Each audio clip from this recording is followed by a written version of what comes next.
Indeed. Good luck. Have fun's coming out in chat. And Luminescent on The defense. They're going to be sportsmanship. getting the first ban. It's going to be attacker ban. And I wouldn't be surprised to see a Jackal ban over here. Luminescent and countless other teams like it. But it's going to be a Thatcher ban instead. So that's a little better from Luminescent the last time we saw them here. Thatcher bans help a lot, and they're likely going for the Maverick plus Thermite strategy. Now, Aerowolf can counteract that, but, I don't think they will. Maverick plus Thermite is their own preferred strategy. So there we go. Hibana is the ban from Aerowolf. So very standard from both these teams so far. On defense, we are likely to see an Echo ban. Aerowolf likes the Echo ban, and that's probably going to be followed up by a Mira, whoever bans it out. So let's see if you're right. Oh, it's going to be Kaid ban. So interesting, we might be seeing an evolution if they're wanting to ban Kaid. Maybe we won't see a Maverick from Aerowolf.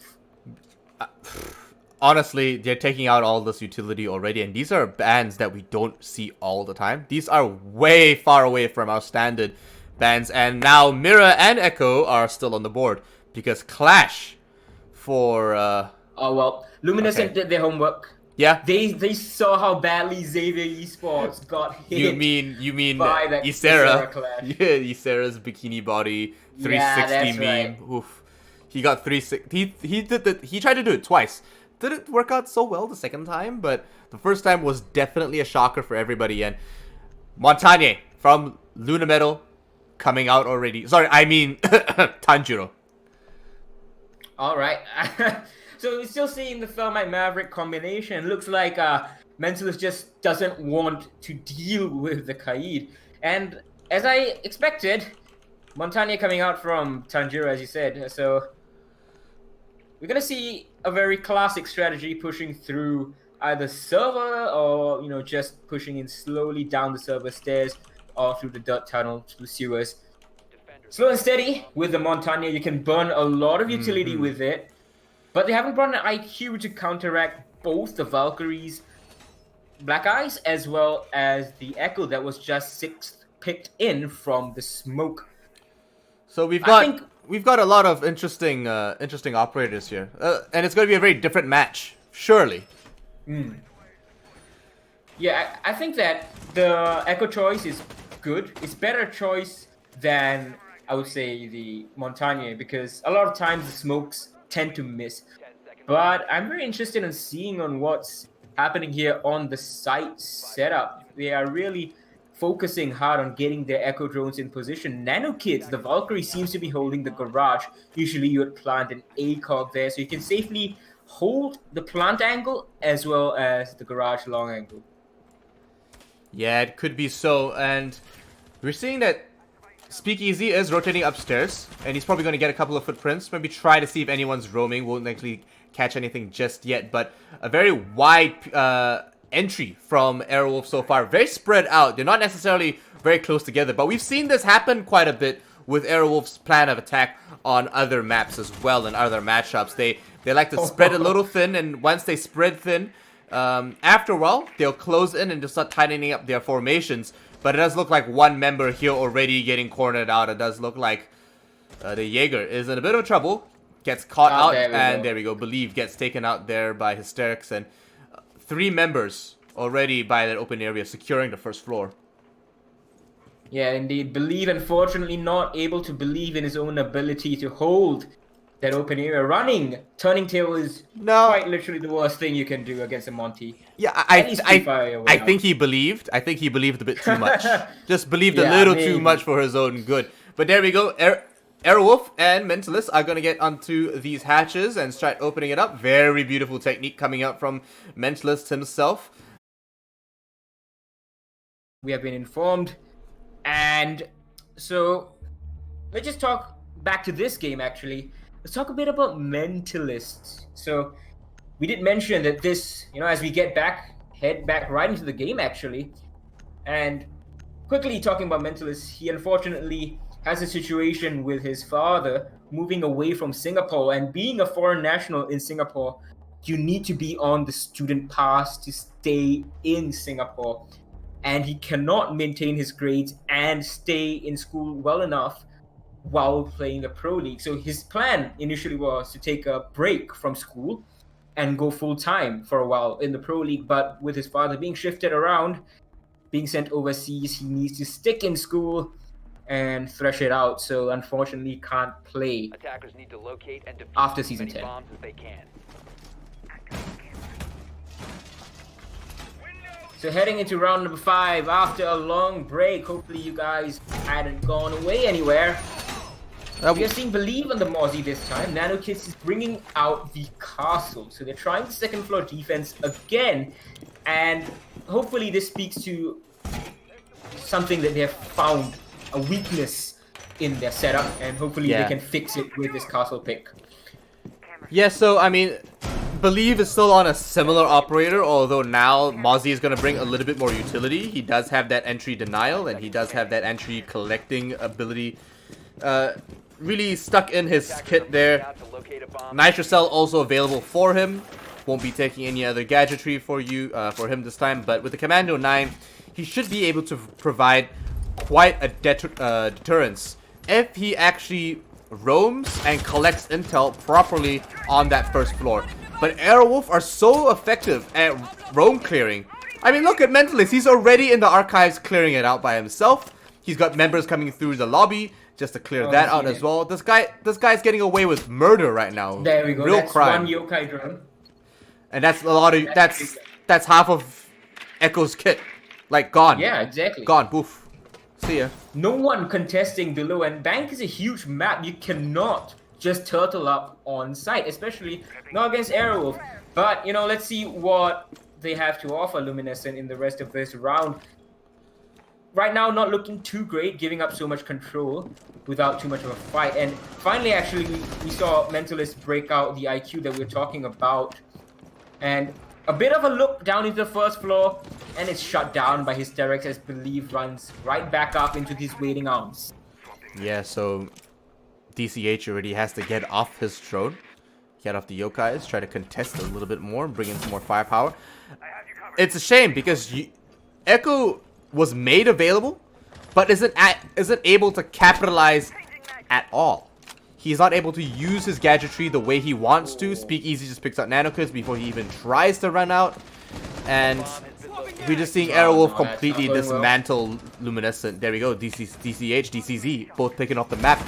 And with just AKA-9 being taken off by Hysterics here, the G36C will clean that up. And there we go, a flawless round for Aerowolf so far. And unfortunately, a very one-sided round.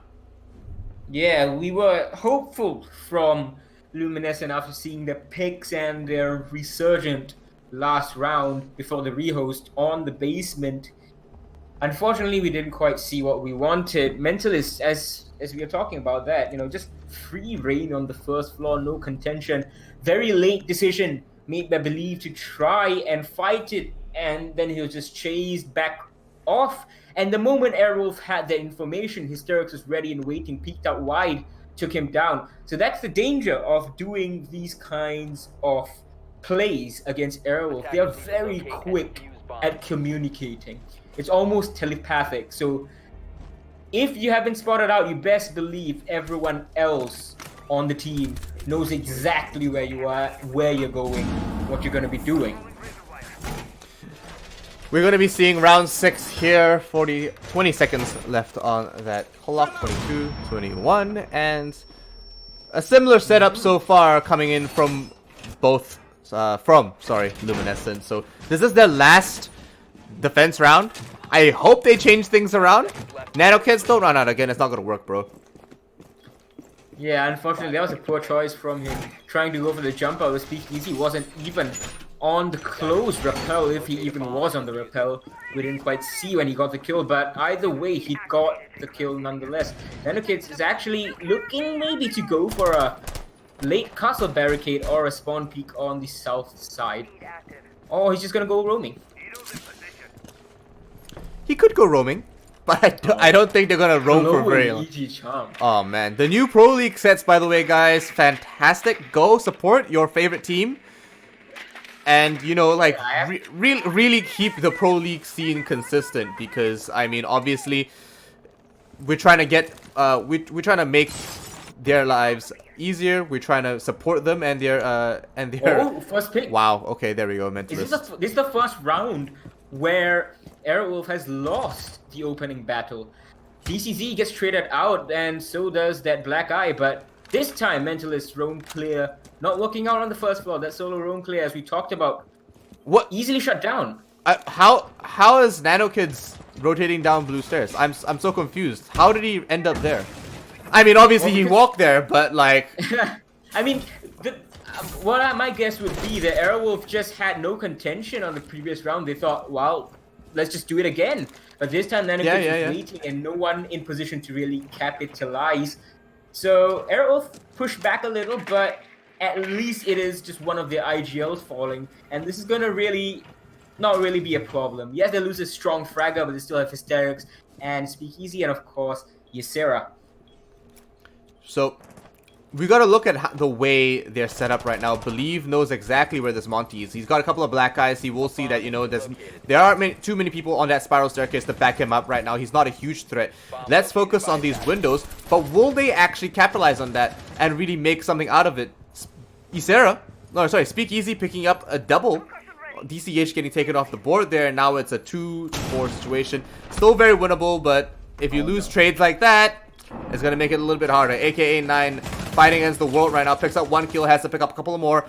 1 to 3 and a Monty in between. The man has to pick up the melee, and oh, he misses the melee. They both potato all the shots, and there we go. Aerowolf win round 6. Luna Metal barely scraping away with that one, and I don't know how.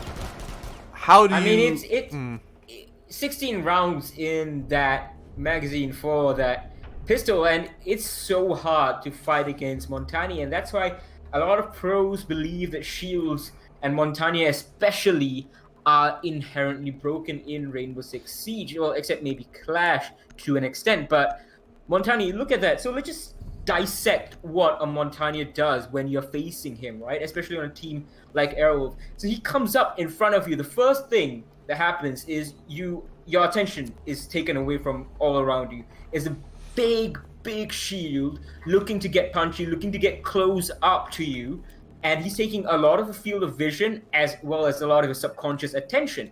Then you have to worry about the side flanks, and the problem is you can't see if someone's going to sneak up behind the Montani very well, so you can't peek or pre-fire the angles too well, and you don't want to waste too much of your bullets pre-firing. If not, the Montani is going to drop his shield and start firing at you, just like what happened to our dear friend, the castle over there, the Legion over there, aka 9.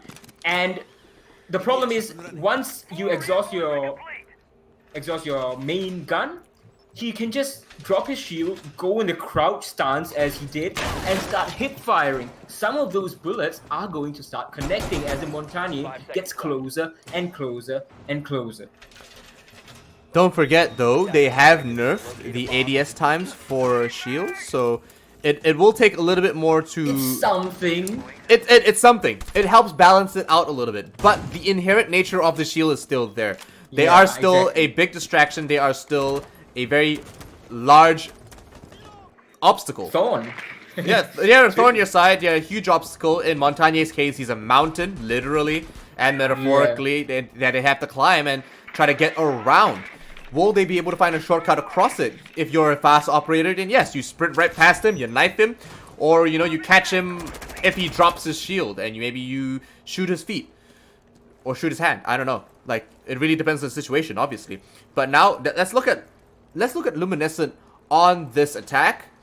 Nano Kid's trying to cut off a flank as the Thermite. He's got the diffuser, but instead of attacking the necessary objectives like opening up hatches, opening up the wall, he's trying to cut off a rotation to try to get the rest of his team in. Believe is downstairs trying to push into the open area, but no one's out there assisting him. It's a very slow take from Luminescent. Yes, they have second floor control, but he's taking them 1 minute and 50 seconds, whereas Aerowolf was getting that within 1 minute and getting a kill. So the Monty is getting punchy, and that a benefit of the Montania, but he can't go any further than these stairs because Aerowolf are gonna wait with the crossfire, especially now that they know and hear this Montagna approaching. They even have the floor level Picos, but they're gonna get reinforced right away. So Luminescent doing okay, but could be better. Could still work out for them though. They still are 5 members strong. Yeah, we've got 1 member below the hatch waiting for the right moment, maybe even just to pick up the kill. They have rotated off. It does look like Believe will be able to get this hatch uninterrupted and unimpeded. But maybe just 1 more member from Aerowolf might be able to deny this. Yeah, almost losing his head there. It does look like Ysera might try to pick this up with a C4. AK9 picks up Speakeasy though. There goes your Echo. So that's a huge loss from the start and a great lead for Luminescent. Oh no. Believe unfortunately not being able to pre-fire the spot too well. Luna Metals, F12 going ham, and he's gonna take down DC as mentally. So all these secondaries doing the work and reloading that shotgun from Ella. It's such a potent weapon. Nanook is looking to make a vault drop happen very late into the game. Believe is still trying to push main stairs. It's only 20 seconds left. DCH has dropped and he's likely going to get this kill. Luna Metal goes down 3v3, but not much time left. DCH doesn't know where he's been shot from, and he's going to get down. Unfortunately, this isn't looking too good, but his Derricks is taken down, and that is a great shot, free fire from Believe, and it's all up to Ysera. Can he deny the plant? No. Nanokids is going to start getting it down, and unfortunately for him, Ysera is going to see it. Goes pro, no coverage whatsoever. No way. And that is Aerowolf winning that from a 1v3. A 1v2, really. That is a very awkward situation. I feel like planting there was a big loss for Luminescent, because if they planted anywhere else, Ysera would not have been able to deny that plant, because he had 1 more member still providing cover. He just could not provide cover from that 1 angle. So yeah, and a bit of an oversight for Luminescent. There, first warden. Bring it out, baby. That's what I'm waiting for. I'm disappointed we haven't seen Nook first, because that was honestly the more likely player, the more likely operator to get picked. So Ned Flanders finally making his debut here in the Southeast Asian Pro League, boys and girls. Welcome, welcome. That might be the first warden pick contingent on what happened in ANZ earlier on. Not too sure about that, but just a quick note on the previous round before we move into this one. The time, Ysera won that on time alone. Had Luminescent been a little bit more efficient, it wasn't too much time that they needed, maybe 10 seconds more. Had they had the time, Ysera might have been denied.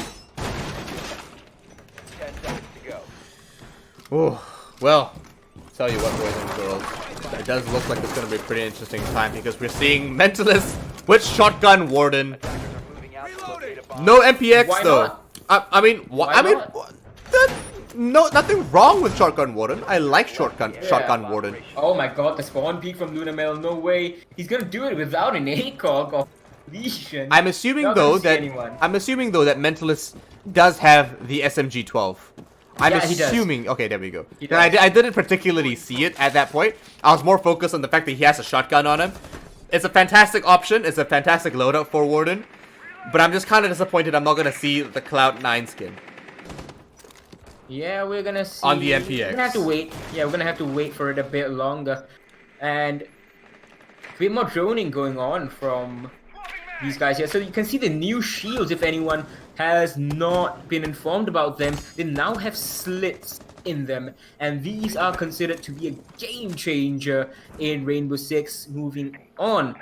These shields allow each defender sitting behind the shield to essentially get a free mirror window. Not very high resolution, not very easy to see through, but these are pro players. The moment a pixel changes color, they know someone's there. It's definitely a very different scene for us now that all these operator gadgets have changed. We are seeing this angle here being popularized and being used more and more. Last time we saw this happen, we honestly thought that, I think he's made a mistake. I think this is the wrong skylight. No, and he went in really deep though previously, not just a bit in. So this is better from Nano Kids, I would say, than the last time we saw. Yeah, so the upside down angle advantage has been removed. I mean, it has changed. AKA 9 going to be taken out there. DCZ won't be able to provide too much cover. I feel like Dokkaebi got a little bit too aggressive there. AKA 9 didn't have to push up that far, especially if DCZ says, I am being sonic bursted. My shield is down. Wasn't a bad idea overall, but you know, if you're gonna do that, you gotta hit your shots. Sometimes you don't, so Yeah, I guess it's a matter of practice, I guess. I think he just got crossfired. He didn't really expect the one in the He didn't elevator. expect, yeah, correct. So he didn't quite know what was going on. Now the Warden is getting punchy. Mental's already got 1 kill with the SMG-12, and he's gonna get a second. DCH is the one going down, so DCZ and Nano Kids are the only 2 members remaining, and time has just wiled away here at the top of Banana. There are crossfires everywhere. This Monty cannot go any further. The Yokai drone is harassing him as well, and he has to wait for the Thermite to join him. He's gonna try an ADS, but that's a bit sloppy from him standing and doing it. If you look at the difference, how Lunametal does it, he always goes crouch first, and that's a bad peek, unfortunately for him. Elevator is gonna take him down, and hapless firing from DCZ as Ysera finishes him off. And that is map number 1 done. 7-1 in favor of Aerowolf. An absolute stomping, if I may say so myself. Aerowolf obviously proving and showing the rest of the world why they're where they are and why exactly they're one of the most respected Southeast Asian teams in the scene and one of the most respected APAC teams for Rainbow6 as well. 7-1 is not a score you should be shaking a stick at. So we've got one more map coming up, and it's going to be Clubhouse. Clubhouse itself, Strong map for Aerowolf. Yeah, very strong map for Aerowolf, and it's a map you don't want